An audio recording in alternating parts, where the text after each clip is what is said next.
and hello, and welcome to another episode of Elevator Pitch. As always, here you will find Altair. Next to you is Hazel. And next to Hazel is Andrés. Muy bien. Gracias. Gracias.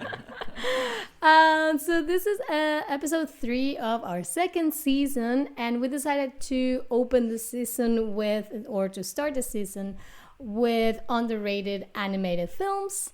Exactly. If you haven't listened to the first 2 episodes, shame on you. But everything can be fixed. Exactly. That you still got the chance. It's still up there. Exactly. So on the first episode, you'll find my pick, Rango, which stirred a lot of strong emotions. I thought it was good. Hazel hated it. That was the preview. I disliked it, and the other two loved it. And then Hazel presented to us Sinbad and the Legend of the Seven Seas. Which I didn't like so much. Exactly, but I found okay. Yeah, it was enjoyable. Exactly. Which I think coincidentally has quite a few similarities to yours, weirdly. Yeah, it's quite a similar movie. Yeah, although mine is better. I mean, we did pick these films independently of each other, so it's just a weird coincidence. Exactly. And today is Andres Hagedorn's turn. And we're also at the end, we should tease, we have a new section for anyone who hasn't been listening.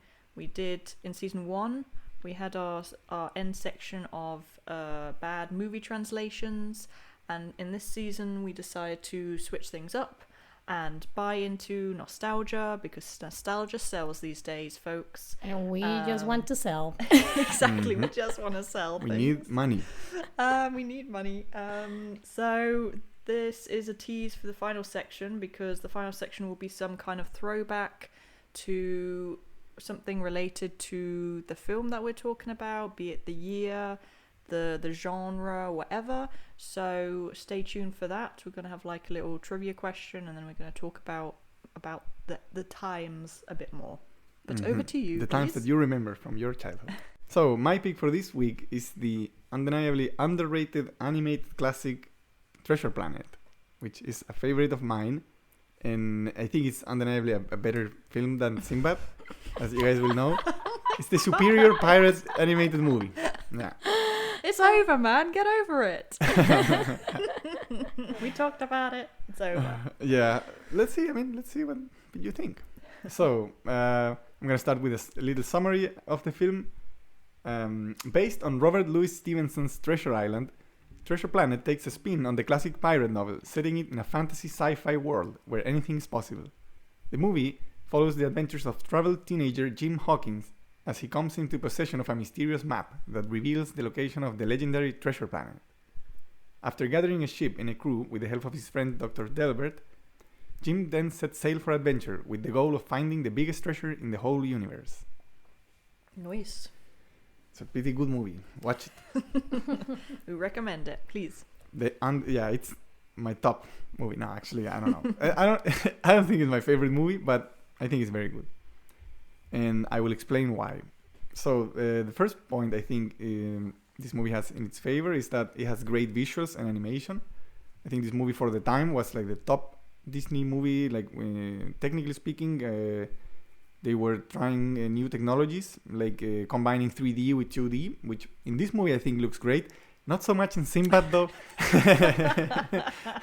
think as you watched that episode, we discussed this. But this movie I think made a really good job combining the two technologies in most of the times. Sometimes it doesn't look that great, but sometimes it looks amazing. And the animation is also great, very fluid. I think it's one of the best. Usually in Disney movies you can tell sometimes that some of the scenes were drawn by like more inexperienced artists, and some were done by like really experienced people. And I think in this movie you can't tell, like it just always looks amazing, and that I think is a great thing.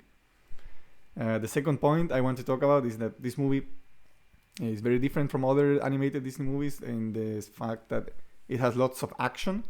It's more like similar to kind of Atlantis, which was another movie from Disney that tried more like an action adventure, more adult oriented tone. And yeah, you can see in this movie like things like characters shooting guns at other characters, and like characters dying, for example. That's something that happens rarely in a Disney movie, except if it's like the main bad guy. Sometimes they die, but in this movie, like a lot of characters die by the protagonist like killing them basically, which is Yeah. something very strange. It's a very violent film. Yeah, really. lots of death. Death and destruction. But I feel like this ups the stakes. stakes. It makes it more like, ooh, like people can die in this universe. It's not just like cartoon violence, and I like that. I find like it's a different take on what Disney usually does. And the third point, related to the second one, is that I think the story in this movie is a bit more like grown up. But it's still a kids movie, of course. But I find like Disney usually goes for like much younger audience, and in this movie, the protagonist is like teenager, and I find like the journey he goes through is a bit more like aimed towards an older audience, like the whole like daddy issues thing, like looking for your way through life and finding out who you are. I find things that a bit older kids can relate to more. Yeah. Unless you're a young kid without a dad. Unless you're a young kid who was abandoned by his dad, then No, I guess that's the audience that can relate the most. Yeah. The ones that don't Yeah. have their dads. yeah. But I find like when you're a very young kid, these things hit you differently. I think you start later in life. I mean, my dad he didn't abandon me, so I don't know.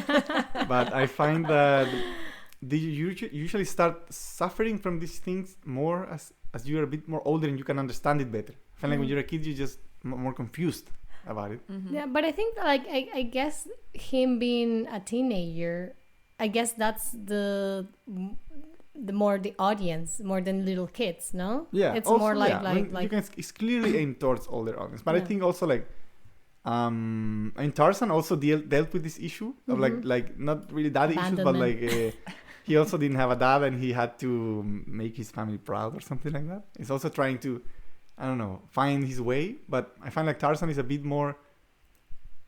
It's more young. It's a younger kid. It's the story from a younger kid's point of view. And in this movie, he's a bit older. Yeah. And yeah. Yeah, And I because like I think particularly like finding like a dad figure as well, I think is a more mature thing than I think that would go over. Because the thing is, this is a kid that's no longer in denial. He just accepted the fact that his dad left him, and he's now like just trying to find his way. Yeah. Aren't we all? Aren't we all? Yeah. And the fourth topic I find is that this movie has a great soundtrack. I like it a lot. It has only one song though, which is strange. Tarzan had like a lot of songs, and then this movie has just one. But I think it's a great song, and in the Spanish version, it was sung by Alex Ubago, which is a great song. It's a great performance, and also in English, I found it was okay. Should I know that person? No. No, a no, lot of Latin American people don't even know that person anymore. Okay. It was a while ago then. Yeah, I mean, No, it's fine. It's fine if you don't know who it is. It's not important. You're gonna be okay. But the thing is, I also think it's nice that there are not any unnecessary songs in the movie. Like, the movie just needed one song, and that's fine. Like, I feel like Disney sometimes like they must have like 4 songs, and then one of the songs is shit, and nobody remembers it. But the more songs you have, the more chance that you'll have good songs. Yeah, but what if you don't have any more songs? But it's like this is the only good one you could come up with, and then like the movie doesn't. There are not other moments for songs in this movie. There's too much action, too much adventure. You can't start singing while you're killing people with spaceships and lasers. that's what any hitman will tell you. It's really difficult to keep singing while Man you're just shooting slicing the to dice the in. beat of Katy Perry. It would be so weird. Baby, you're a fight. Your work. Imagine they arrive at the treasure and then start singing about it. Like even after all these people died. We found treasure. We found treasure. That's a great song. We should just write it down. Thank Like, you. Thank you. Maybe for the sequel. And present it to Disney. Disney, you should hire me, and here's why. Oh boy. Yeah, and the fifth topic I think it makes this movie great is the fact that it takes its time to develop the two main characters' relationship, and it doesn't add any unnecessary like romantic interest for the main character. That I think animated movies do it a lot, and movies in general, American movies and stuff. Yeah. They always try to make the character, Mm. the audience feel like this character is straight, so it's fine. It's fine for kids. Like nobody's gay in this movie. It's not inappropriate if they're straight. Yeah, but in this movie they were like, fuck it, who cares? Like this is about a kid and his father Daddy figure. issues. Like not about like Exactly. That's the real relationship for Mhm. him in the movie. exactly, and that's Yeah. what they do. They spend the most of the movie developing, and this actually affects some of the other characters in the movie that are a bit less interesting.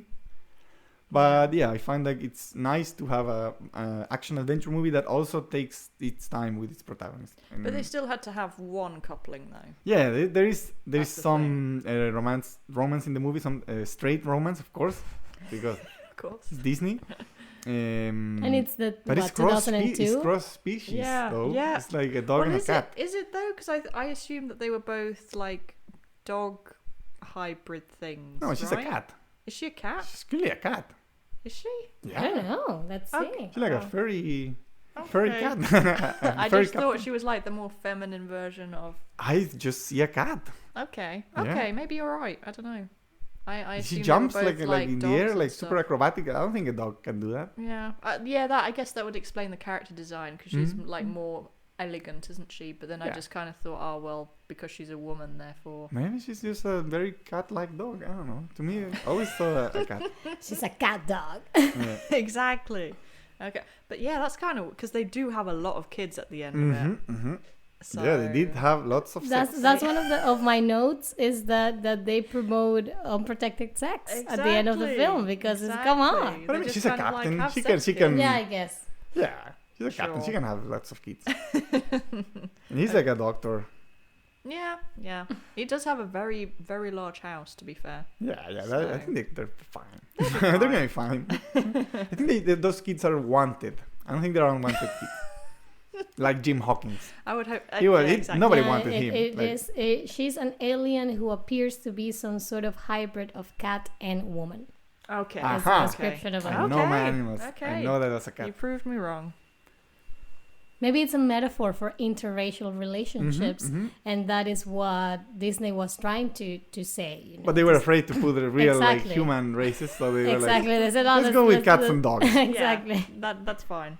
We still need the parents to come see the movie. Oh, The white parents with the money. oh, boy. Yeah. So I will talk about the plot of this movie. Let's dive into the plot, or more appropriately, let's set sail into the plot. Let's set sail for this adventure. This incredible space adventure. Oh. All right. So. So weirdly, this film and my film have very similar openings. Mm-hmm. Yeah. Pirates. Oh. How does Sinbad start again? Like Sinbad's trying to rob Proteus's ship, Uh-huh. and then this one you have like the storybook of the pirates robbing. Ah, yeah. They both start with like pirate action scenes, Yeah. full of adventure and danger. But in the case of Treasure Island, is of course the movie starts with like an epic narration of Captain Flint's adventure, which ended up with he basically was the most important pirate in the galaxy, and he collected like the biggest treasure in the universe. And then we see like he somehow mysteriously disappeared, and the location of the treasure also like vanished with him, and it's supposed to be in this place called Treasure Planet, Mhm. which is like the name implies a treasure planet. It's like a full planet full of A treasure. treasure full of treasure. And that's a lot of treasure. Like we're not talking islands anymore. This is a planet, full planet. And then we notice that this narration comes from Jim Hawkins' mom, telling him the story from a storybook. And then she tells him like, but it's just a legend. And Jim Hawkins, as a kid, he says, no, I know it's real, because he's a kid and he still believes in adventure. He's stupid. He's a His stupid kid. His mom is very condescending in this scene. Yeah, noted. yeah. She's just he's kind of like, but it is real. Okay, then it is real. Okay, it's real. Fine. Okay, I really need to go to sleep now. Yeah, so, I'm tired. yeah, sure, whatever. She's very hot though. Jim's hot. Jim Hawkins' mom is hot. I did notice as a kid I do notice as an adult. Very, very pretty woman. That's the real reason you like this movie. Mm-hmm. Yeah. I appreciate Disney for adding that character. And this design. She's really not in it enough, is she? No, not that much. But she's not in the book at all. And also, so I guess they couldn't find a role for the character. Yeah. So yeah. Then after that, we fast forward into the future where Jim Huggins is now a cool teenager riding his sky surfing thing and doing awesome flips in the air, and he has a cool haircut and a cool jacket. He's a cool guy. And yeah, he's going to this construction site, like he's flipping in the air, and it's pretty cool scene. Shows up, I don't know, some really nice animation. I find it's really incredible. The combination of the 3D environments and they also use this deep canvas technology that they used in Tarzan to make like the different tiles of the background like zoom in and out, and it's really, really, really cool. I think that scene is just so that they could show the animation and like impress people. Yeah. And yeah, then he's caught by the police because he's like a kind of like a rebel guy without a cause character, and the police are like these robot officers which take him home. And yeah, then his mom is working at this inn. This is like a hard-working mom, so she is always working and stuff. And she's very disappointed when she sees that Jim is like brought in by two cops, especially because she's just talking to his friend, Dr. Delbert, about how Jim is now doing better in life. He's now like, he's starting to take more seriously his responsibilities and stuff. And then, he just was busted by the police, and like his mom is so disappointed at him. Yeah, and he also it's a kind of touching scene because he's like, I find like, I don't know, the characters in this movie are so expressive, and you can tell like Jim is like so he feels bad about it, but he's trying to play it cool, and like it's just, I don't know, I resonate, I relate to that scene a lot, because then he's like, because you've are also a rebel without a cause. I'm a rebel. You've also been hauled in front of your family by the cops. Yeah, the cops, they're always on your back. Like, always, constantly policing you. But yeah. And then basically his mom is like, really depressed that his son is like turning into a delinquent. But then, just as Jim is like on the roof of his home, being sad about what he did and like being lost, basically, you realize that he has no dad in his life. And so he's like having a moment of reflection when suddenly a spaceship falls down from the sky and lands right next to the inn. And out of the spaceship comes this really strange looking turtle pirate guy who is like dying. I think he's like about to die, and he tells him, first words he tells him is like, be aware of the cyborg. He's like, what cyborg? What? Well, fine, whatever. And is it here when he hands him the map? The map, yeah. He hands him like he has like a trunk, doesn't he? And then inside the trunk, I think, is the map. Exactly. Yeah. He hands him like a pirate chest he has. But is it like explained how he got that? I can't remember. In the book, he was supposed to be on Captain Flint's crew. He was, I think, the first mate. Okay. This character, but in the movie, the thing is, in the book, he spends a lot of time in the inn recovering because he's like a drunk. Oh, I see. Okay. And he has like a heart attack or something, and then he gets to meet Jim, and he talks about how he was in the crew, and But in this movie, just for a very short time, basically he's just there to tell him be aware of the cyborg. He hands him the chest, which contains this map, and when Jim opens the map, because somehow he manages to open it, he's supposed to. That's later on when they get to the professor's house. Yeah. Right. Yeah. Now he only gets the chest. Sorry, I got carried. I jumped into the future. And they're suddenly right after they bring him in, his mom is like, "Oh my God, what the hell is happening? He needs help." And then suddenly another spaceship arrives, full of like pirates and really dangerous looking people, and a cyborg. But we don't see him; it's like overshadowed. And then they open fire. They start destroying the whole inn. And of course, Jim and his mom have no other choice but to escape. And as he escapes, he takes the chest with him, the map inside of it, and then they run away to Dr. Delbert's home, the doctor. And in this place, they're like desperate. They're like, "Oh, we lost the inn. We have no money now. We're gonna be poor and die." And just as they're like in the most desperate situation, Jim somehow managed to open the map. I don't know why though. He's supposed to be a really like technically savvy guy.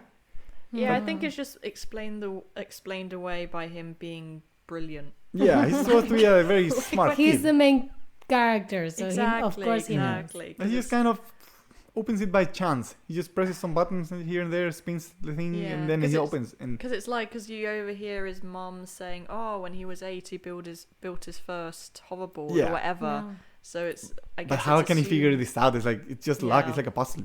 He just makes it. He just does it. But yeah, he's supposed to be a genius. And he opens it, and yeah, the map is like a hologram of the whole galaxy or something like that. And they start like, oh, this is our planet. This is this other planet. And then like, oh, what's this? Oh my God, that's Treasure Planet because it looks like the one in the picture book. Although, how did the guys in the picture book know how the planet looked like? I guess they read the descriptions of the crew. I guess there was a description somehow. But yeah, fine, whatever. Jim knows how the planet looks Yeah. somehow. Like, that's the planet, the treasure planet. I know it's real. I knew it was real. And he asked his mom, like, I can go to this planet and get the treasure and we can, like, rebuild the inn and we can live a nice life like we were all supposed to. And she's like, no, because you're too young, you're gonna get in trouble, like all mom characters say in movies. Always holding the hero back. Moms, you worry too much. Mothers. Yeah. Always wanting to protect their children. Mhm, Exactly. What a bunch of... But then I love how easily she gives in though. She needs the Then money. it's like very. She doesn't the want to like have professor, to it's just resort the to other means of getting the money.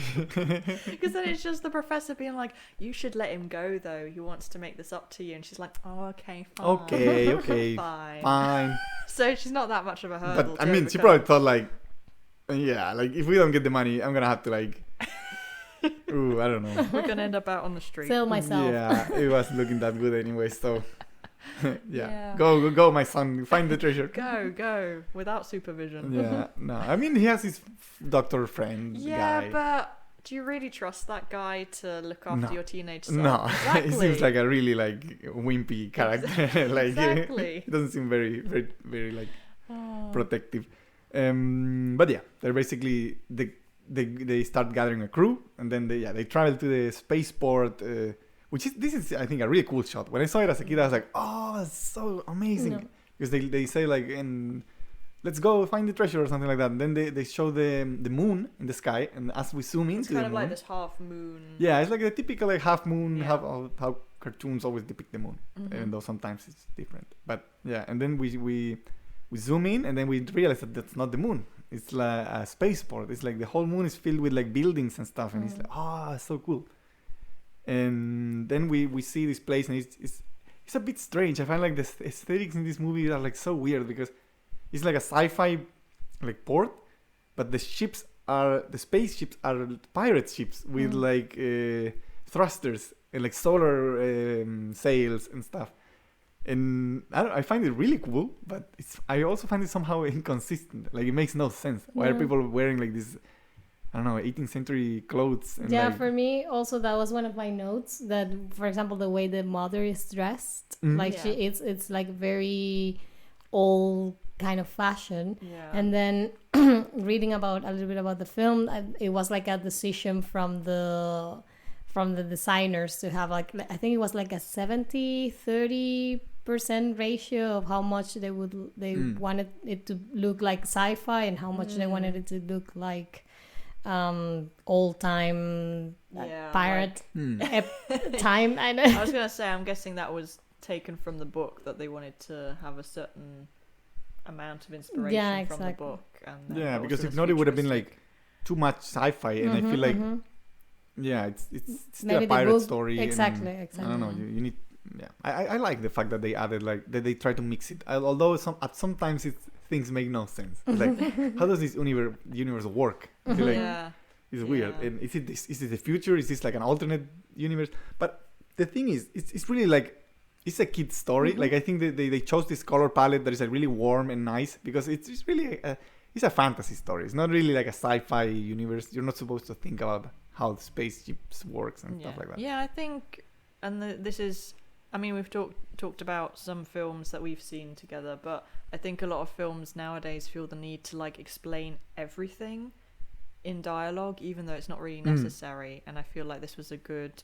They just have a visual world building, and you just kind of go along. You can tell, with okay, it. the sail works with sun energy, and it makes the thrusters work, and the spaceship flies. Although it's so strange to see the characters in the ship flying through space with no like Win.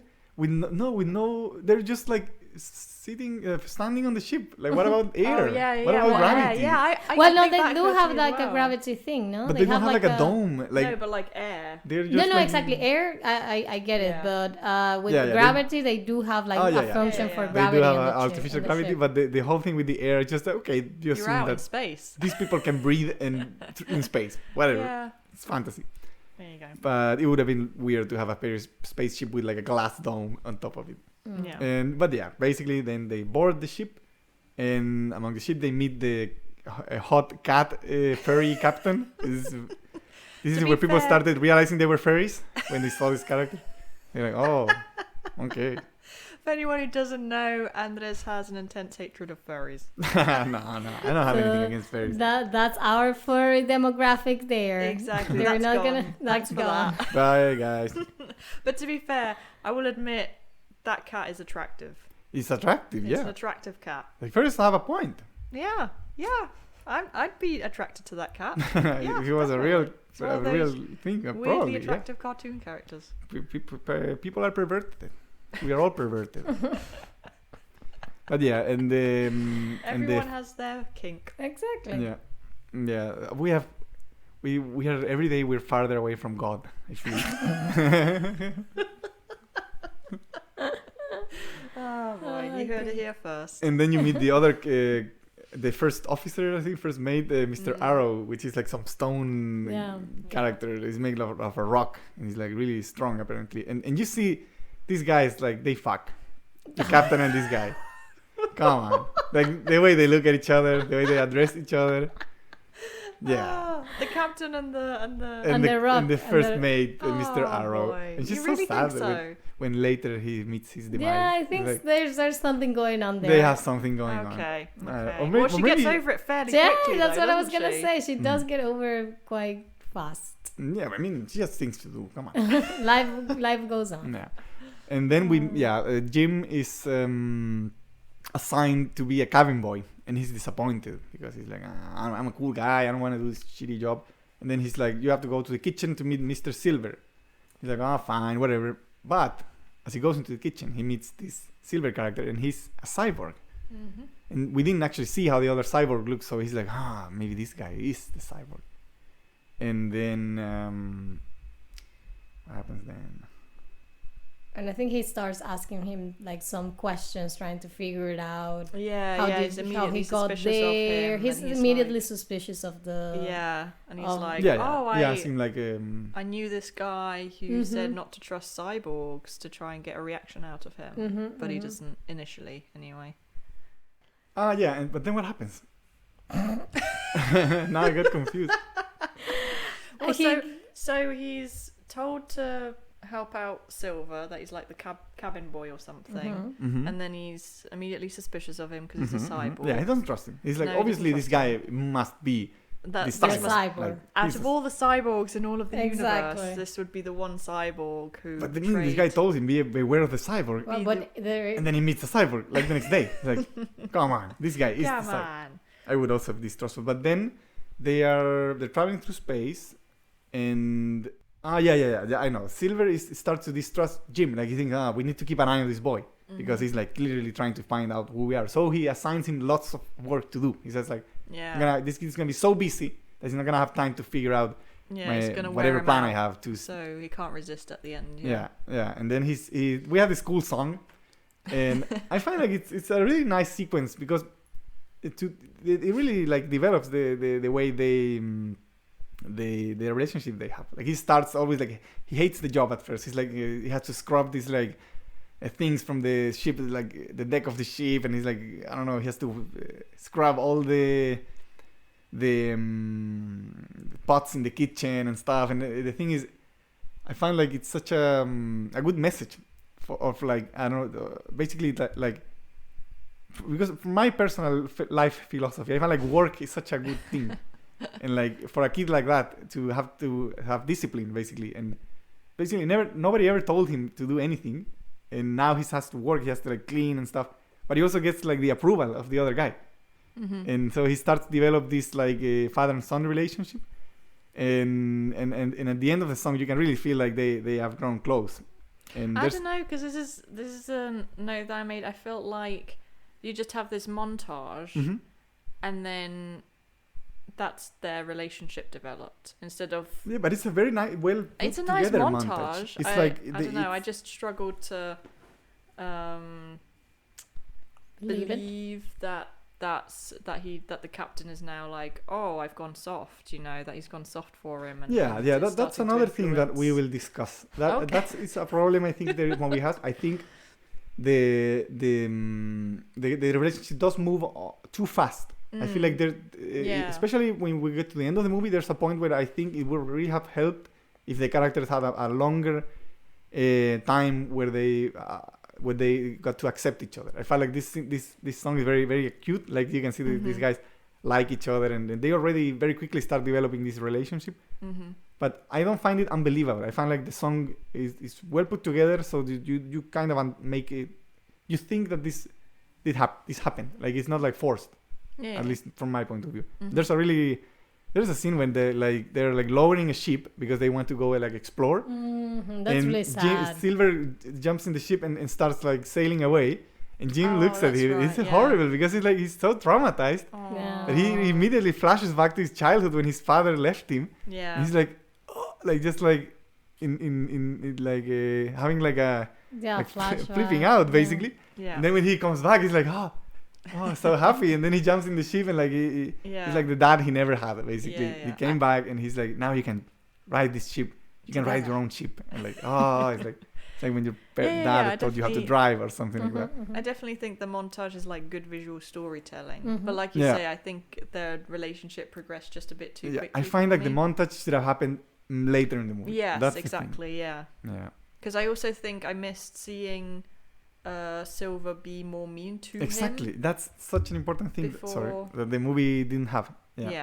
They immediately like each other, and I feel like this movie needed a character that was at first they hate each other, and then they grow up to like each other. I felt like it's too cute. It's too like father and son too quickly, and Silver's just too nice to him. That's he immediately likes the kid. He immediately like accepts him and becomes his father figure. Because then I struggle at the end to really believe that Silver was always this really ruthless guy. Exactly. Because he's kind and of when nice we get to the end, we will discuss the ending of the movie. That I think it has a big problem.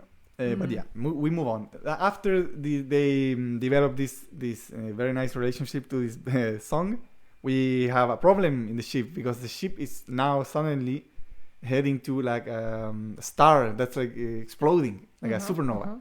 And this I find is a really cool scene. It's like I like how I don't know, it's so tense, and you can feel like I don't know, everything turns red because they're approaching this star, and like people are.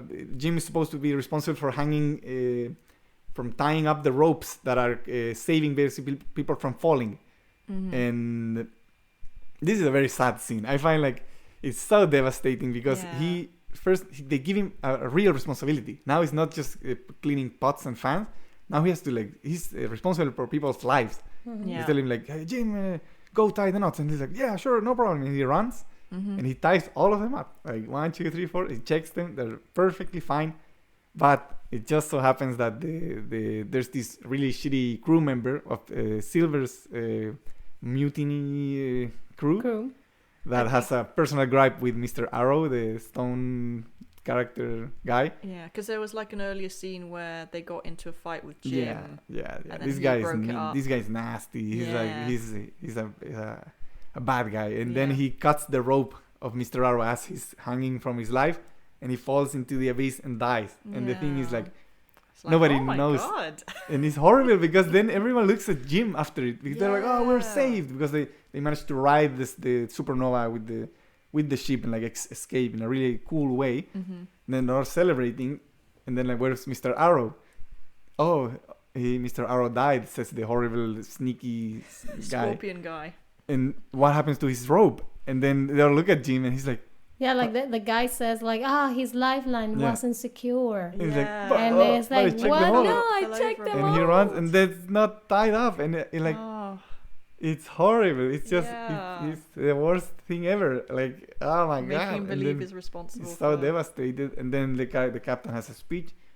Yeah, she's very sad, and then but we carry on, and Yeah. then okay, resume your posts. We Mhm. carry on, but Jim is like he's fucked up one too many times in his Mm. mind. He's like ready to give up, and then Silver comes and he gives him a really nice speech. It's like Gives him a pep talk. pep talk, but it's like so touching because this character is always trying to act tough, but now we see he's like so vulnerable. He's like crying, and he just wants this other guy to hug him.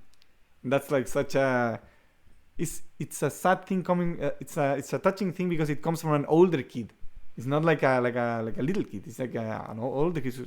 When you're like older, you always try to act tough, and you don't want people to see you crying. But this is like it's so sad that he just like he leans onto Silver and like completely like vulnerable. Mm-hmm. I think it's a very touching scene. But then he tells him like one day you will be great, and what's the thing he says like I forget. I know in Spanish, but I don't know in English. He tells him like you're a really cool guy basically. You have greatness. You have the makings of greatness in you. He tells him. Yeah. Exactly. That's it. Yeah. But then, of And- course, then the other crew start to suspect that Exactly. Silver's gotten getting soft. Because the soft. sneaky guy was looking at them, and he's like, this guy Silver is becoming soft. Yeah. So then they have a meeting in the deck because Jim wakes up and this by the way, the Silver in the book has a parrot, but in this thing he has like a weird like creature morph, Like a it's little called. jelly thing. Little jelly thing that shapeshifts into different things. So in the morning, is like a very playful character. So he steals one of Jim's boots, and Jim has to run away around the ship trying to catch him. And so he stumbles into the kitchen, and then he hears people coming down in the kitchen, and it's like a lot of people. So he's like, "Oh shit, what's going on?" And then he hides in a barrel. This is taken directly from the book Mm-hmm. Treasure Island, and then he hears all the crew's plan, and he's like, "Oh shit!" But the thing is, he also hears the characters saying to Silver like, "Yeah, well, like we think now you've gone soft. You're spending too much time with this kid," and they're making fun of him like, "Yeah, you have the makings of greatness in you." Like, and they're like, "No, like I haven't gotten soft. I'm just doing this so that this kid is like out of our way, and like I'm a mean bastard, and I don't care about this kid." And like Jimmy's like, so Heartbroken. heartbroken because this is just another dad figure in his life abandoning him and just playing with his feelings. Wow. It's so sad. And then as the crew leaves because they reach land, it's like, we find treasure planet, and everyone, awesome. Yeah. Then they come out of the kitchen, and then he comes out all sad and like confused. And then as he's running outside, Silver comes back in the kitchen, and he's like, "Oh, Jimbo, what are you doing here?" Like, "Oh no, I'm just here, I don't know what he says, but they clearly know. They clearly both know That he what knows. each other is thinking. Yeah. And very tense scene because Silver has a gun. He has like a cyborg arm, and his cyborg arm behind his back turns into a gun. He's like, "Ooh, what's he gonna do?" And then Jim grabs a kitchen knife and like stabs his cyborg leg Mm-hmm. and runs outside. And then that's when the Silver character just flips out and he's like, "Okay, we act now," and everyone kill everyone basically. Like the mutiny starts now. Yeah. And then lots of like guns and shooting, and it's pretty cool scene. Jim and the captain and the doctor something, the dog guy, The professor. the professor, they run into like the captain's quarters and they lock the door. And then we actually realized that Dr. Dilbert was supposed to be a useless character, like very coward and everything. Suddenly he's like really good at everything. He's like the guy is like super good at shooting. He like grabs the gun and by accident like kills like 3 people. Yeah. And oh my god. and then he starts to discover that he's more. He actually, I think there's one bit where he shoots something and a whole piece of wood falls down and kills a lot of people. And I think the captain says like, were you aiming for this? Like, can you believe that I was? yeah, because at first he does it accidentally. he shoots the gun accidentally, and he's like, "Oh no, I'm not No, gonna do this I again." did mean to do that. But yeah, then they're escaping. They have to, and it's cute because they have to escape, and he uses like the skills that Silver taught him to open the thing and to put the ship down and everything. And yeah, Dr. Dilber kills like 5 people. He just murders them cold-blooded. Like he doesn't flinch. He doesn't think about Doesn't it. in think twice. self-defense. He's a murderer. Yeah. And the cat is like, "Wow, you can kill people. I'm attracted to that." I have killed a lot of You're people not just a myself. useless professor anymore. They're not so wimpy after all. But then, of course, they don't have the map. Where's the map? That's the thing. Yeah, because then Morph takes Morph it takes at the it. moment, and it's like, the map, we have to get the map. And then Jim has to jump back into the ship, and he's trying. This is a funny scene because he's trying to call Morph.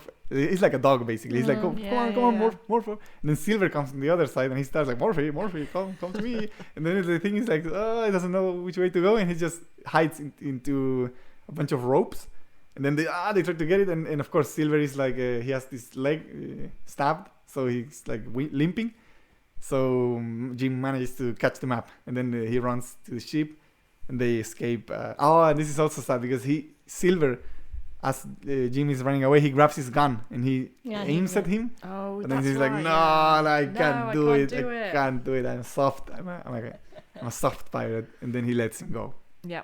Then they'll manage to land on Treasure Planet in a really cool, spectacular way, Yeah.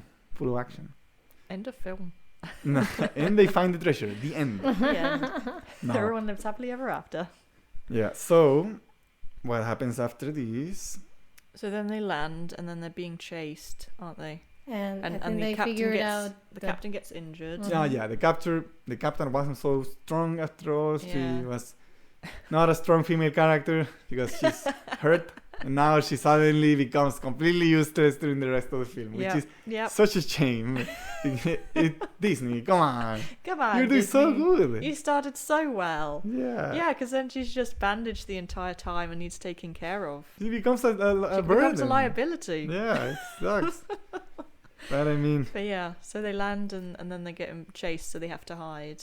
then yeah, but the thing is, they meet this Ben character, which is also a character from the novel, but in the novel he's just like a castaway, and here he's like a weird robot. Yeah, I really like that character. Do you like it? I find him so I annoying. found It's so kind of funny. unnecessary. I didn't really. I really like that because I think it's quite funny, and I think it's a shame that they didn't use him, Use him a bit, anymore. yeah. I mean, I think if they had him a little bit longer, I think it would have been, I don't know, a little bit more. I don't know. I think I would have liked that more because it feels like unnecessary because it only shows up for like the third act. And everything that he does eventually, you didn't need him there for those things to happen. Not really. But the thing is, you need to have this character here because you can only find this character on Treasure Island. He's marooned in the island. So no, exactly. But maybe I don't know. sorry, Treasure Planet. Treasure Planet. I haven't read the book, and so my only reference is the film. So of course, probably if you are not gonna maybe come up with new scenes if this character is not longer than that. But I do think that I could have used a little bit more of that character so that I think just if he'd have added something, because even at the end when Jim gives him his mind back and then he's like, "Oh, booby trap," but then we already knew about the booby and trap. it's too late. It's too late. It's too late. Yeah. So that's what I think because I think it wasn't some big reveal at the end. They built Yeah, his I mind think- thing up so much. I think and it could. It No, had but he the- does tell him like that the treasure is in the centroid of the mechanism. That's the only thing he remembers, and that's how he can find the treasure, the place in the map. Okay. Yeah. But yeah, I find it sometimes it's nice, but sometimes it's very annoying. Yeah. But I think it's also very annoying because I think they're trying to exploit as much as they can how funny and crazy it is, but it's such a little amount of time Yeah. that I think they were like, okay, now we have to throw all the funny, crazy ass bits that we can. So of course it's like two one after the other, so it might get a little bit Yeah, annoying. and just as such tense, dramatic scene, we have this comic relief character that Exactly. It's yeah. too exaggerated. I find like it's just too That's, much. It's yeah, like, yeah, ah. exactly. I think if he had been in the movie for a little longer, they could have spaced out a little bit more that comedy, and it would have been a little bit better. But I do think it's a waste of a potentially quite nice, funny Addition, yeah. Yeah, and it's also character, cool but- that to have a fully 3D character or Yeah, along yeah. 2D But I characters. also think it was a bit too much in terms of comedy, because then you also have what's his name, the little Morph. morph. So Was, I think that was 2D. no, but I mean in terms of like comic relief. Comic. Yeah, you know, yeah, because yeah. you already have Morph, who's like really cute and is kind of diffuses situations, and then you also bring in this robot, who's also supposed to be comic relief and sort of all over the place. And I think Yeah, it's the just thing is, you need to have a comic relief when you don't have Morph. yeah, I guess. yeah, you need to exactly. fill his spot because he's supposed to be with Silver. Yeah, I mean, we think he's with Silver because what happens? Yeah, okay, they meet this character and he's like, "Oh, we need to find a place to hide. The captain is hurt," and he's like, "Oh." Like basically, he doesn't tell him, but then later he's like, "Hey, you know, I gotta go home to something." And he's like, "What? Home? Like, what?" And then like, yeah, like, and he shows him like his home is like a perfect place to hide. I know, It's like, exactly. It's like this this and place. this. Oh, okay, yeah. I Oh, think you solved my perfect. problem. And it's funny, like Jim was just about to like ditch him. Like, I hate this guy. It's so annoying. And he's like, Yeah. oh, what do you have? Although, how do the robots find them? The 'Cause then they're cyborgs. just outside, aren't they? Yeah, it's ridiculous. It's a whole planet. How did they find these guys? I don't know. They're very good at searching. because the script said so. Yeah, it's a Because the planet. book said Imagine if so. you land on Earth and you have to find somebody on Earth. Exactly. It's impossible. You Exactly. have to search the whole planet. Exactly. Although, I guess if they find the crashed ship, there's only so far they can get, but Yeah, still. they it know felt like very- the area and they're Yeah. pirates. I don't know. Pirates are cool. They can There do you lots of things. They have technology also. It's the future. Yeah. But the thing is, they arrived in this place, and that's when they realize that the map they have is actually was Morph the whole time, and he's like, where's the real map? Where's the real map? Oh, but Silver doesn't know that we have the fake map. He's still the map is still on the ship. Mm-hmm. So of course it's up to Jim because the doctor is a coward and he has to take care of the captain. So let's send this underage boy to this incredibly dangerous mission. See, and this also felt, I don't know if that's part of the book, but it felt so like, oh, and then we have to do this additional thing. Like, it felt very much like all these different side quests, you know? Like, No, but he does have to sneak in the boat to steal the map. I think I don't remember, yeah. but I don't And it's know. like, oh, we crashed, and then, oh, we have to go back Yeah, to yeah. the There is a boat. scene, and it plays exactly like in the movie. They have to go to the ship, and then this character tries to kill him, and he kills him back. Yeah. Yeah. But he shoots them in the movie. In the book, here is that. But it's also like it's shown, like, sneaking onto the boat seems to be very easy. Like, it didn't take much. Yeah. Well, Like, they the have to thing is, the because they boat have is to abandoned. It steal- just has one guy. Yeah. Yeah, because they have to steal Silver's, like, little boat. Yeah. And we don't see that. They just kind of, like, then they're on the Yeah, main it's very boat. like but the thing is, it's easy because Ben tells him that of the secret passage. He's like, how are Yeah. you gonna get the map? It's like, oh, I know this back door. And then I think he sneaks But through here and comes out a hole, and Yeah, then yeah. he the criers are sleeping, all of them. There's nobody Exactly. taking guard. Very convenient. Yeah, Yeah. and they didn't show him, but somehow he gets into this ship without making any noise, and he flies up into the sky. That's what I mean. Yeah, this is a bit. Yeah, okay. Jim is a cool guy. You know, he's a genius. He can do. He's a genius. He can do very whatever. resourceful young man. And Yeah. so he arrives in the ship. Seems to be deserted. Oh, Mhm. perfect. Mm. And he tells the robot, you go deactivate the laser cannons, Yeah. and then I'm gonna go get the map. But Pretty this is easy, where you the know? robot annoyed me. Yeah, he's like, oh, what an idiot! It would have been better if you on. hadn't done anything. Yeah, the robot goes into the thing and he's like, this is gonna be very easy. And it's just pressing a button, and there's like 100 billion cables, and he's like, Oh my god. And he just doesn't ask Jim. No, he just tries to randomly put things back Yeah. in. And yeah, James finds the map, but as he's coming out, he's surprised by this sneaky spider bastard who killed Mr. Arrow. And this guy also has a grudge to Jim because Jim was also disrespectful to him. Yeah. So he's like, I'm gonna kill you now. There's nobody here to protect you. We're not have to be nice anymore. And in fact, this chasing is really cool. I love when they run through the hallways, in the 3D hallways. Like, it's very well made. I find like it's just cool because this is the kind of stuff that you can't make with traditional animation, like having a camera go through the hallway with the characters running, because you have to draw every single thing, or you have to have like a static hallway. So this is really cool that they can like go through like the different like doors and stuff, and like it doesn't last very long, but I really like these chasing scenes in this movie. Does he explain though why he brings the robot back onto the ship? Because that was my question. Because the robot just seems to make it more difficult for him. He didn't know he was so useless, I guess. Well, how hard can it be to deactivate a laser cannon? I don't know. It's just for comedy. Backup. And in the end, it did help because, of course, Jim has no weapons or anything. So this character is like trying to murder him, and he climbs on top of the mast. No, he doesn't climb. The robot deactivates the artificial gravity, and he starts floating up like and he grabs onto the pirate's flag, and the other character is climbing with his creepy spider legs, and he's like, I'm gonna get you. And then Jim tries to grab the gun, and this thing is like it's so close to grabbing it. Of course, he doesn't manage to grab it because we can't have Jim like shooting him dead, like in the He's our protagonist. So he kills him by he jumps from the flag to the mast, and then he pushes him. He pushes him back into like space.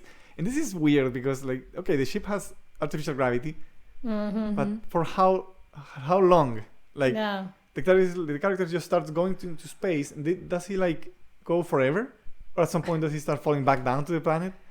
Oh, I guess I don't know. Because he didn't change the planet's gravity, he just changed the around. ship's gravity. Yeah, I guess you would just keep floating around. And at some point he would be like stuck in between the gravity and the artificial gravity forever. Because I mean, if you're up in space above Earth, you're not eventually gonna get sucked down back to Earth. No, but I doubt that the ship's gravity has such a big reach that it will lift you into like space. Yeah.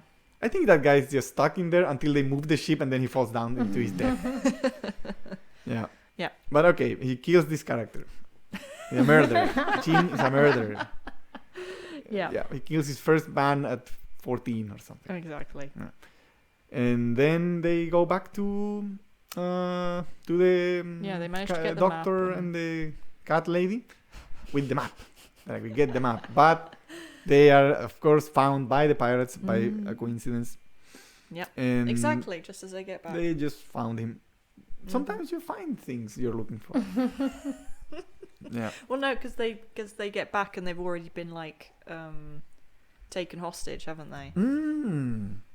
That's so they come back to a trap. No. Wait. So we missed the scene. Well, we have a scene where they get to the robot's hideout, and then the pirates at some point start shooting at them. Yeah. And then Silver's like, "Give us the map," and he's like, "No." Yeah, there's a scene where they negotiate. They made like a parley, and then James comes out of the thing, and he's like, he tells him he has the map. Exactly. Yeah, he doesn't know. Yeah, we missed this scene, but he tells him he doesn't have the map. Yeah. That he has the map, although he hasn't. He has transformed as a map. And Silver is like, "Give me the map, and I will give you half of the treasure," or like something like that. Yeah, we're gonna even like so much money. Come on, Jim. You like money, right? That's why you're here, isn't it? But Jim he doesn't want money. He just wants a dad. So he's like, "Fuck you, Silver. You're a shitty person. Like you broke my heart. Fuck you. I don't care about the treasure. I'm gonna get the treasure by myself. And not give you anything to you." Yeah. And then Silver is like, "Oh, okay, brat." And then he retreats, right? Yeah, they retreat, but they're like, okay, like now, like, okay, you like, you're gonna die. We're basically gonna kill you all. Like this is the last time we have a discussion. Yeah. They're both like, fine. Yeah. But you can see they're both like hurt. They like each other. They don't want to kill each other. But yeah, then we go through the ship, and then the whole thing we just discussed, and then when he comes back from the ship, everybody was taken hostage because the captain would have, if she wasn't hurt, she would have done something. I feel. Yeah, definitely. She wouldn't let herself be captured, but nah. But I guess there were quite a few more pirates than them. To be fair. She's a smart lady. She can come up with a solution. Yeah. Pretty sure. Yeah. So they had to injure her to make it more believable. You had to injure her to make the other character, the male character, look stronger. Exactly. It's so sad. Exactly. This guy is useless, but now he's suddenly a hero because the other character is useless. Sucks. Yeah. But yeah. So then they have to. So then he's forced to. Yeah, it's like, Jim, use if you the map. don't show me where the treasure is, I'm gonna kill all of you. And Jim is like, I'm not gonna show you anything. But then he does decide to. He says, okay. He opens the map, like, oh, everyone, follow this thing. There's like an arrow pointing basically to where they have to go. But as they're willing to go, they're like, okay, leave these guys here, tie them up, and then he closes the map. Mm-hmm. So he's like, oh, what's happening, Jim? Then he's like, you have to take me with you. That's the only way I'm gonna show you where the treasure is. Like, fine. And for some reason, they take all of them. They're like, you know what? We take all of them. Like, take all of them with us. And like, why? Fine, if you're gonna be that way. I think it's just so that, I don't know. Actually, I have no idea why. It's just that everyone can see how cool the treasure is. Yeah. But yeah, whatever. All of them go. So that like, they're all together when they have to get away, Yeah. I guess. and I find it so funny that there's so few pirates remaining because some of them, a lot of them have just died.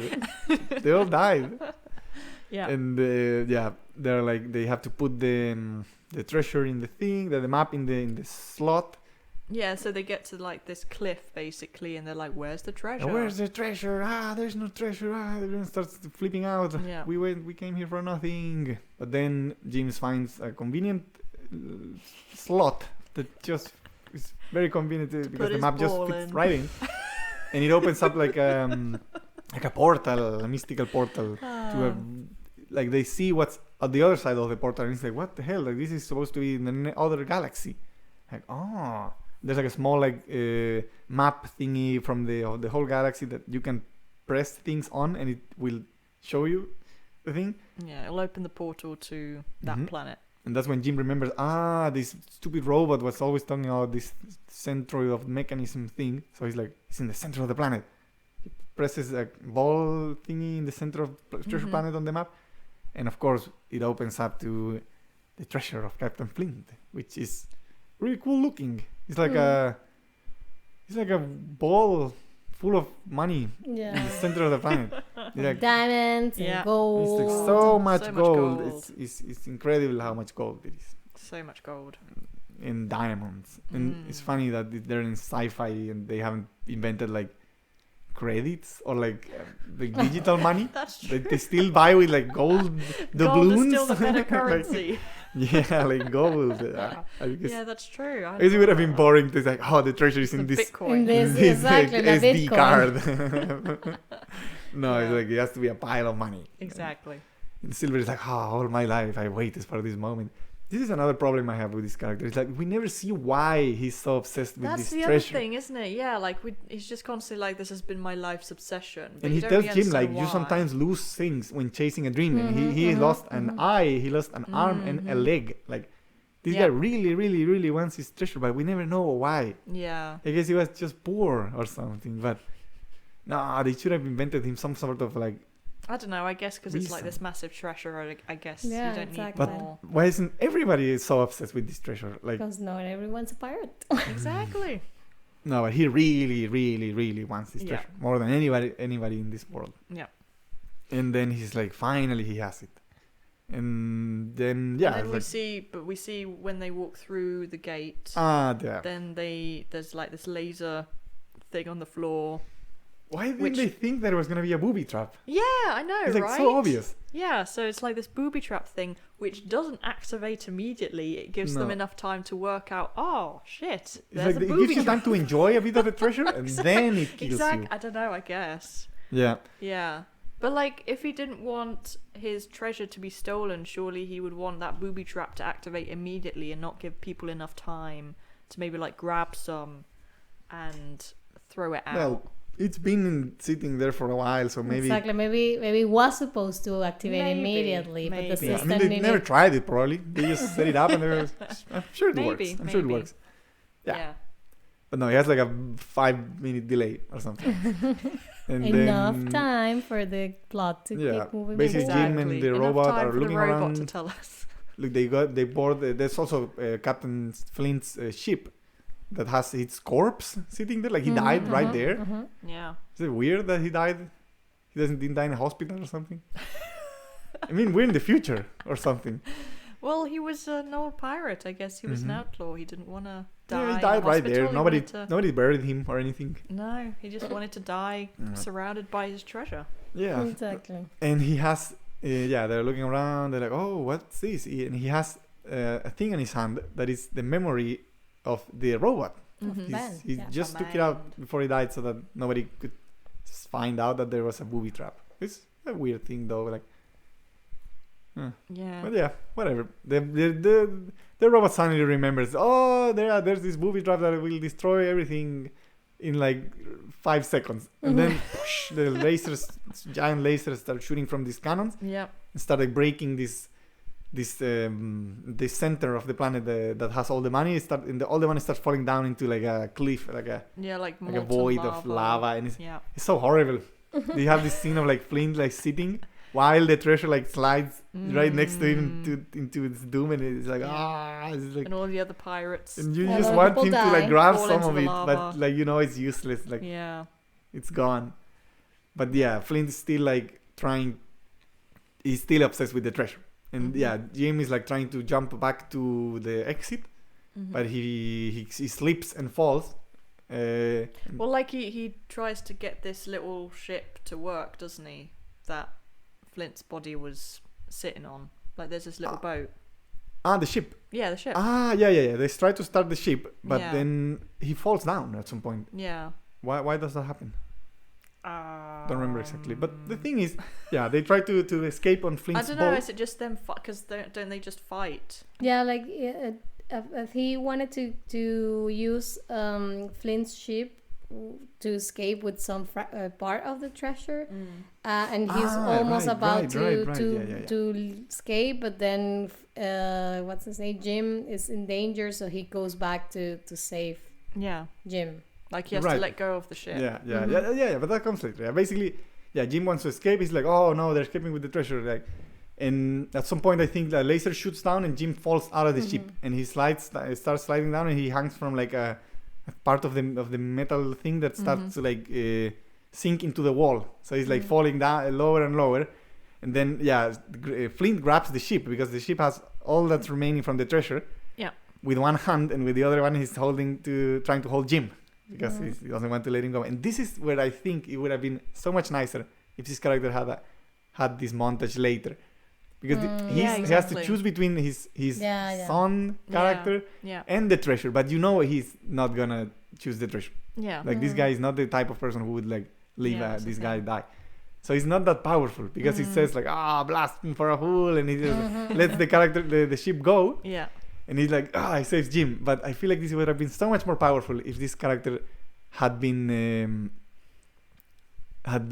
not so nice always. That's the thing. Because you would have thought like, oh my god, is he gonna leave Jim to die for the treasure? And if you would have had the explanation why he wants the treasure so much, then I'd be like, maybe he is going to do it. Yeah, if he'd have been meaner from the beginning. Yeah. Because you never really had a doubt that he was gonna not leave Jim to die. Yeah, and he should have explained, dive deeper into why he's so obsessed with the treasure. Because you think you're like, okay, I think because then it would have had a bigger impact, wouldn't it, if you knew why the treasure meant so much to him, and then that he chooses Jim over the treasure. Because it is sad to see him like, okay, he wasted his life basically. Like, if he doesn't get the treasure, it means his whole life was a waste. But still, it could have been more powerful. Could have been like a tear-jerking scene. Yeah. Could have been like, father and son. Yeah. But he saves Jim, of course. And they're like, okay, what happened to the treasure? It's just a lifelong obsession of mine. Like, I'll get over it. And then you just run away. I think it's such a funny line. I don't know. It's no, because then the planet starts to explode. So then they have to try and escape. Yeah, this is where you go to the climax of the movie. They're running away. The planet is like, the robot is like, the planet is going to explode in like 5 minutes. Or something.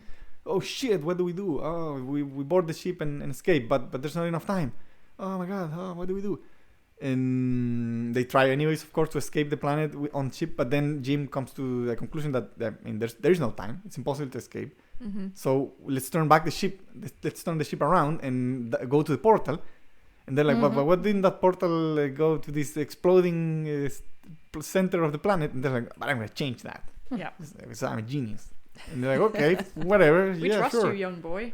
I mean, there's no other choice. And then they turn the silver backs him up. Like he's like, hey, come on, idiots! Like turn the ship around, you stupid, useless imbeciles. It's like they haven't done anything at this point, and they're like they're pretty useless. complaining, characters. stupid. They don't know anything. Okay, and then this is a pretty cool scene because Jim is like he has to be faster than the ship in order to reach the portal before them. So he grabs his with his super superior smart boy skills. He grabs this like solar ship. This is like a tile of the ship, and it's like he welds. Wells, yeah. Like an engine of something into it, and he creates like a solar board or something. Like a hoverboard type because he's a smart kid. thing, yeah. You know? He's a pretty smart kid, and this thing works. But somehow I don't know. It somehow seems it pretty works. dangerous to me, and I don't think it would have worked. But yeah, it works, and he just rides, like a super Tony Hawk pro skater guy, doing awesome flips and turns, like and it says dodging all of these planet parts that are like colliding into each other. This is also, I think, the one of the most visually interesting scenes when he's like, flying high speeds throughout this like destruction. But then, of course, this shitty invention stops working, and then he's like starts falling to his death and trying to make it work again. Please. But then he's a very smart kid, so he turns around. And this makes no sense, but he starts to like grind the thing against the wall of the planet, of this cliff, and then so that it like catches fire. Yeah, the to friction get it to work generates again. heat, and then it reignites the engine again, and he's able to fly up, and that makes no sense. I don't think this is possible, but it's pretty cool looking. And then shoom, just as the planet is about to explode, he just manages to press the spaceport in the map, and then they're like teleported into this other part of the galaxy, and they where are they saved started from certain death. Yeah. And this very triumphant moment, they're like, yeah, we did it, we did it, Jim, you're a hero, you're not a loser anymore. And you have a dad thing, kind of. You have a dad again.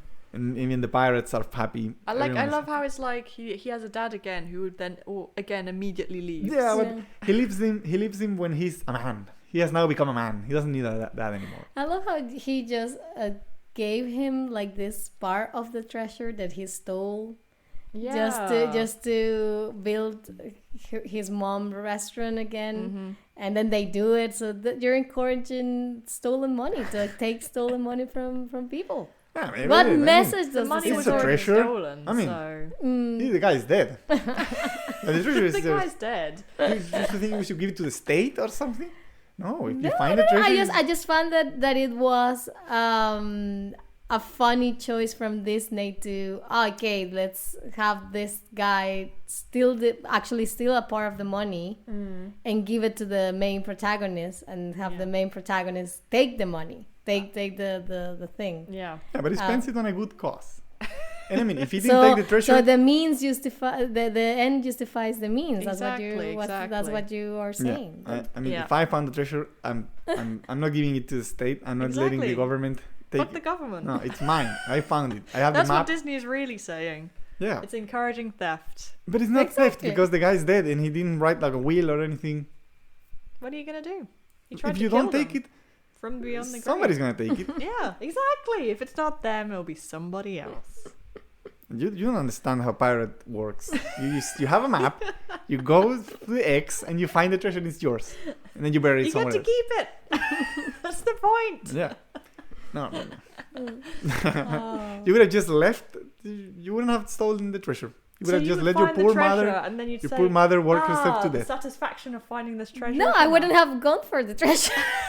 What about your mom? Your mom. It's too much of a but journey. Your mom needs the money, it's an adventure. It's an adventure full of excitement. You don't want to have to work minimum wage for the rest of your life to be able to rebuild your mom's restaurant. I mean, if I was told, like, if I had no other choice, one choice is like working myself to death forever, and the other choice is just one incredibly dangerous journey into a certain death, but with such a high reward. It's like high risk, high reward. Exactly. Situation. Exactly. And then that's it. Like stock markets.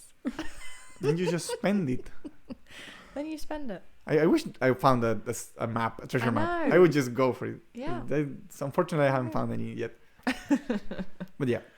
Okay, it's incredible to know how your ethics are so like embedded in your brain that you wouldn't just take the treasure. I didn't say that I wouldn't take the treasure. I just find that it's interesting that that's how they solve the problem of the inn.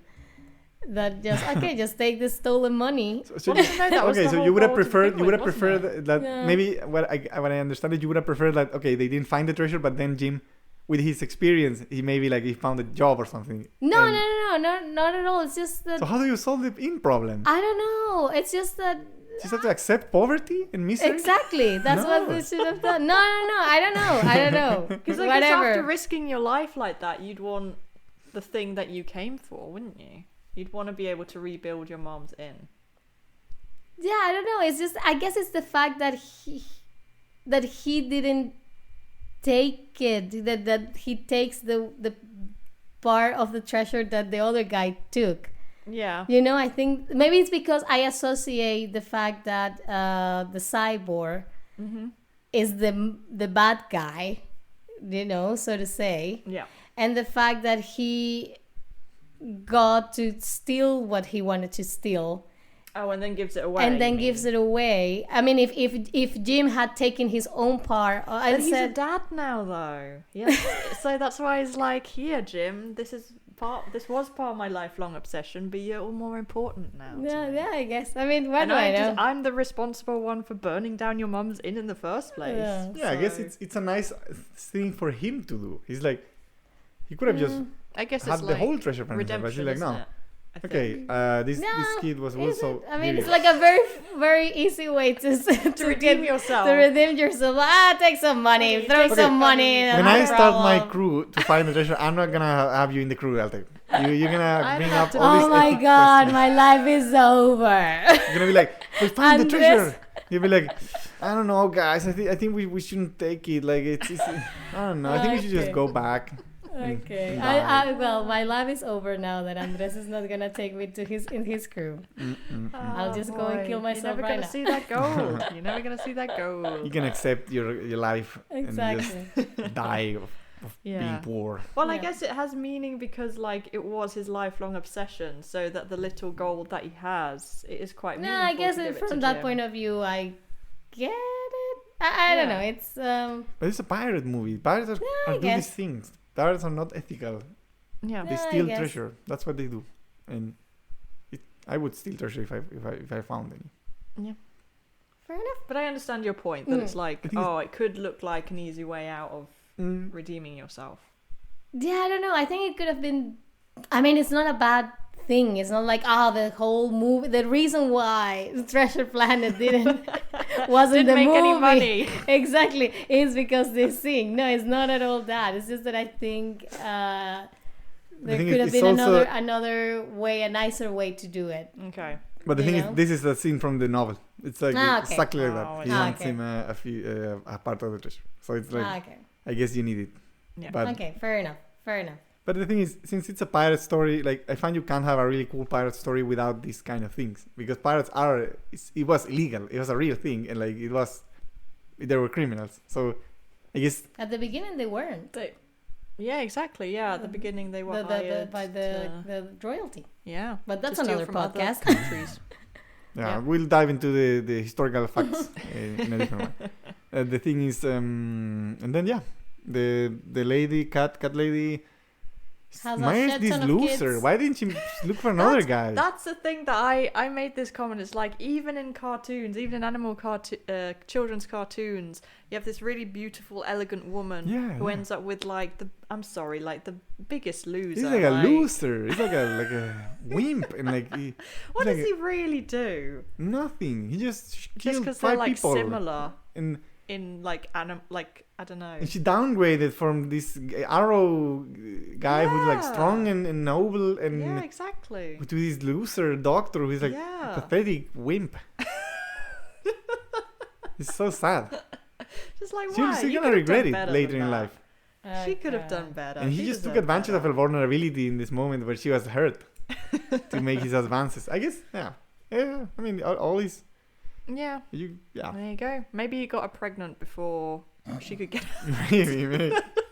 And then was like, oh fuck, no, Yeah, I'm stuck with you. But he's We definitely have to got the raise the kids best now. part of the whole bargain. Like she Exactly. she He's could've the done real better. winner there. Like he's punching way above his weight. Yeah, yeah. Good for him though. Because he's really beautiful, and he's just kind of like there, you He's just know. not even like good looking. He's like actually he looks like shit, and he's like But maybe he's a good person. no. Have you thought of that? Maybe he's sweet. Boo. Everybody's a good person. I'll tell you. Everyone. Yeah, that's Oh the bare. my That's the bare God. minimum. That's the bare that minimum want. you have to have. That's like a bar, and anything above that would be better. If he's just a Okay. good person. I love that how everybody is better in life after finding this marvelous treasure, except the captain. She's worse now. She has She's to take worse care of off, like 'cause 5 now she- children. Now she's domesticated. Yeah, like she's not gonna have time to go and set sail again for adventure in a Exactly. while. Who's Like, gonna look after the kids now? I don't know. Pretty sad for her. But She really loses her edge throughout this film. yeah. But then But yeah, but at everyone least ends Jim up managed happy. to rebuild the inn. He makes his mom proud, Yeah. and I hope he finds a job later in life. And he doesn't- becomes a part of the Navy or something, no? Ah, He yeah, gets- yeah, Oh. right, yeah. He becomes like a real proper sailor. Yeah, in the end. exactly. Yeah, right. I Yeah. forgot about this part. Yeah. So happily ever after. Mhm. So, And I hope they didn't kick him out of the navy immediately Yeah. for misbehaving. Yeah. They realize he's gay and then they kick him out. Yeah, okay, that's We for can't the have sequel. we can't have gay sailors. Oh, And yeah, God. they live happily ever after. Yeah. So, how many treasure maps? Of course, you can now give your general opinion and rate the movie Yeah. however you want. So out of 10 treasure maps, I think I would give it a 6. I think it was enjoyable. I think, like you say, the animation was really good. I just think it was lacking in developing the characters a bit more and the character relationships. Like I say, I think it would have had more impact if Silver had been more of a ruthless guy for most of the movie, and then you gradually see him softening. Whereas I never really had a doubt that he I cared agree. about Jim and so on. So, but yeah, entertaining. Not a waste of your time, I would say. Yep. I'm glad you didn't waste your time. Yeah. I'm glad too. And what about you, Altair? Yeah, I think I'll give it like a 7 treasure maps. Yeah, I think it's sweet. I think it's nice to have like that kind of relationship in a kids film. You know, Yeah, you don't see that very often. it's not that very Exactly. often. I think I actually also like the character of the cyborg. I think he's really sweet. I think that and I mentioned this to Hazel when I was a kid and the first time that I saw the film, I didn't really like it. There wasn't anything for me in it, and I think it's because I think it's more a movie aimed for boys. Yeah. This was, I think, There's no Definitely. female. Okay, the there's the one female captain. character that gets downgraded Yeah. a lot. The captain. You have mom, and then you have captain. Yeah, you have Exactly. worrying, nagging mom Yeah. and like useless captain. No, Yeah. I mean, I think, I probably seen like at least at the beginning before she got hurt, seeing like this woman being she's the captain. She's the captain, yeah. That would have been cool, but she's not really the center of the story. So No, she doesn't. Even before she gets injured, you don't really see her doing that. yeah, much, exactly. Really. So for a little girl, like 2002 was it? I was 10. Yeah. So for me, it was okay. There's nothing really for me in this story because I it's not like I hate pirate films. It's just that I'm not familiar with the genre, Yeah. especially when I was a kid. Yeah. So I probably, if I was like the 10-year-old version of me, would have given it like a 4. But now Yeah. that I'm a master in filmmaking, I appreciate the nice things. It's just that it's not like it won me over. It didn't like right now. It didn't like Maybe that also played a role in it not being as successful because this movie bombed pretty bad. And, like it actually ended the whole like 2D thing. Like Yeah. Disney from this point said, okay, let's go 3D. Yeah. I think that's and I just think it was maybe because it didn't target a female Yeah. audience. It was Maybe. really this is really a story for boys, Mhm. and I guess Yeah. like, the book is also like it's for boys. It's like Yeah. the story is told from a boy's perspective, and the whole daddy issues thing is seen from like how is it from a point of view of a man. It's like Mhm, Yeah. mhm. not really. I think it's difficult to relate maybe from a little girl's perspective. Mhm, mhm. Yeah, I think there's also just general like narrative problems. I think because they stuck so thoroughly to the structure of the book, I think they could have taken some liberties and Definitely. changed up some of the story beats. I think. Yeah, and update some of the characters. Like maybe Yeah, if you have yeah. because the captain does get shot in the book, Mhm. and then you have this other captain. Maybe I mean I don't think you could have just changed that and be like now the captain is doing more stuff. In the And story. is a woman in the in No, the it's book? they're all dudes in Okay. the story. There's not a The single one. sausage party. Only the mom. Yeah. It was the pirate times. Oh, boy. There were no a ship is no place for For a a girl, woman, for a woman, exactly, like for a Sinbad woman. said in the movie. Oh, yeah. Okay. Wow. And how many would you? What was give your it? rating? Oh, I rated like 8 Okay. treasure maps okay. out of 10. I think this movie is great. Okay. And of course, I agree that it has this narrative problems that I don't think there's problems so much as things that could have been better. I felt like they Mm. did take a lot of time developing the characters, and you really get to understand them.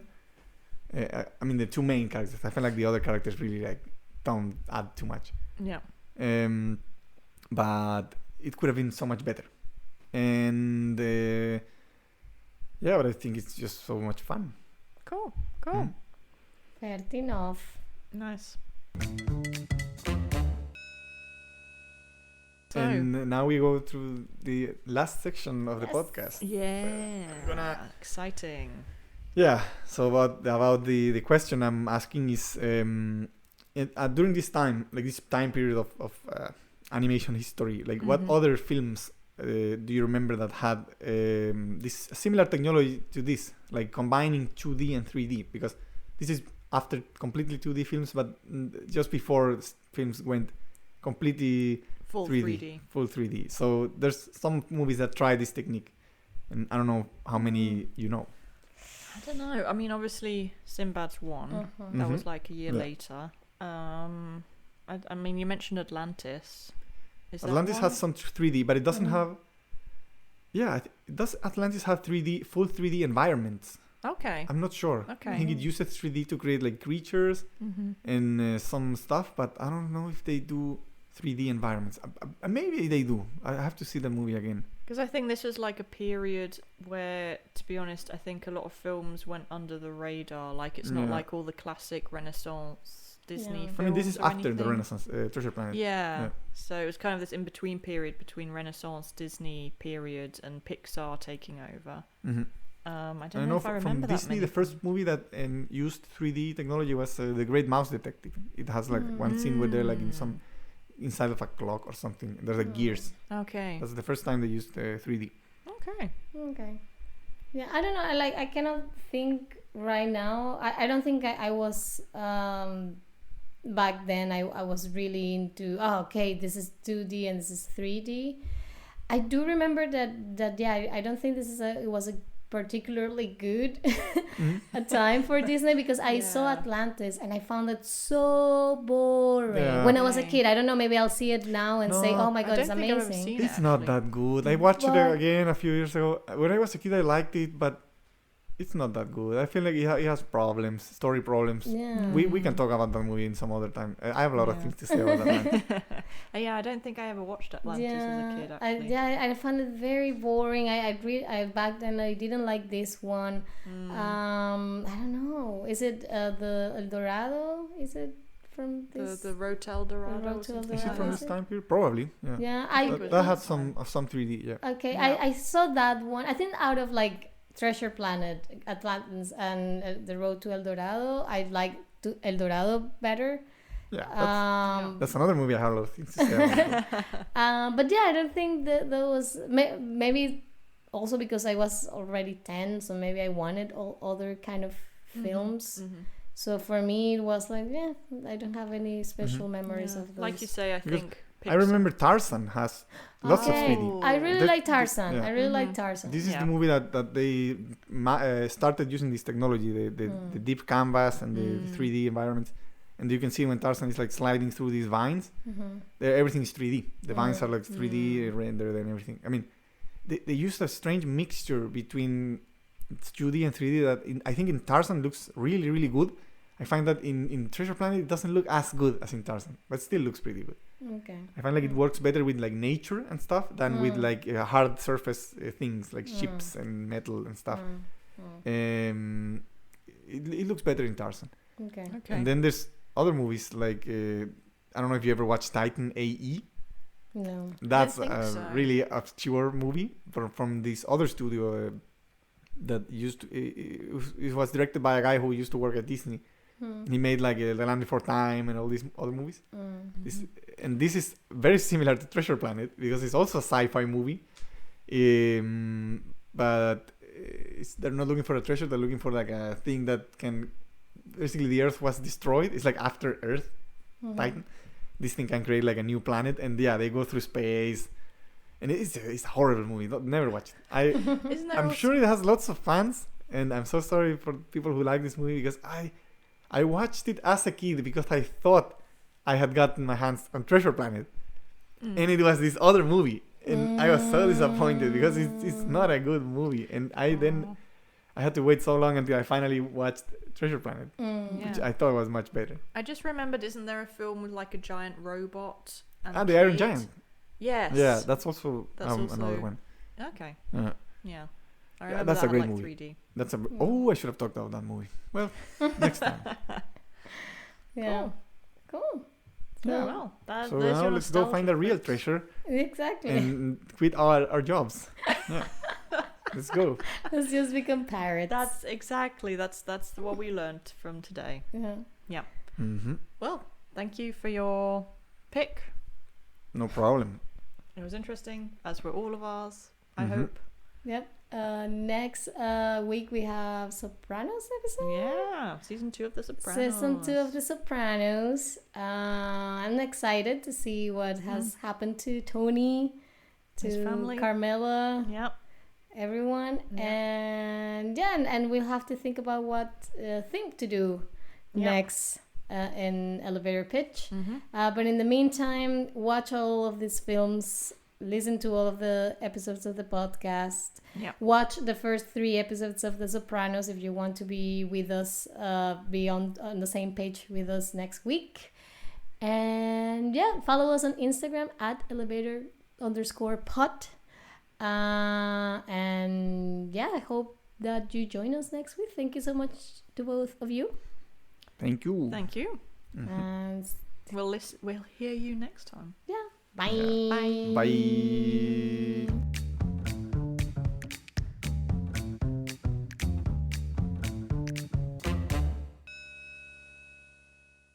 If you like this episode, why not hit that subscribe button so you'll never miss another episode? And if that's still not enough, you can follow us on Instagram at elevatorpitch_pod to stay up to date with all the latest news.